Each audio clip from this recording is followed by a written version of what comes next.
Ni katika hafla mazishi ya Deacon James Mutuambole, hafla iliongozwa na askofu mkuu wa kanisa la ABC Afrika Mashariki ya Kati, Kusini na Finland, Dr. Timothy Ndambuki.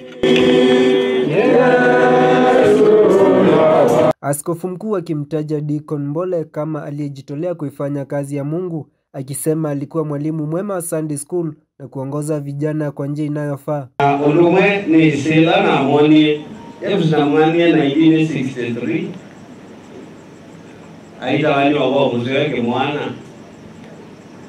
na unajua sumoge odawani ya kwa maji 1963 no mundi is how many years para makutano mwakianza imosi na kumajui bidayu neka na evaluate atongweche emutongwe atongweche juu alimenda andoma moika uko bikabu osuti mumo munene wangai sio mumo munene na ni watu ya ando ingi ba nyenye nivo kumani Sunday School na undumo wake wabijanda usindea kwelenzama kitonga hautandi yao na mwamina na useo wake ndeze kuowe.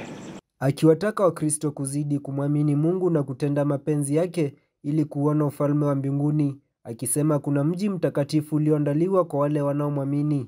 Lakini pe bandu ba upangi tuelete pe nyumba permanent. Ila wasia nyumba itagitwe na moko ni nyumba permanent.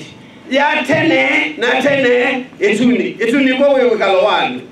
Na wekalo suwa ituni ni wa tene na tene. Uba uloni wendie nikenda hiye tikili temanya. Familia yake mzee James wakitaja jinsi alivyokuwa mlezi bora kwa wanawe, wakimtaja kama nguzo muhimu kwa familia yake. Late James was a pillar of strength to his family, nurturing, guiding and ensuring his children were raised with strong moral values and given the best possible opportunities in life.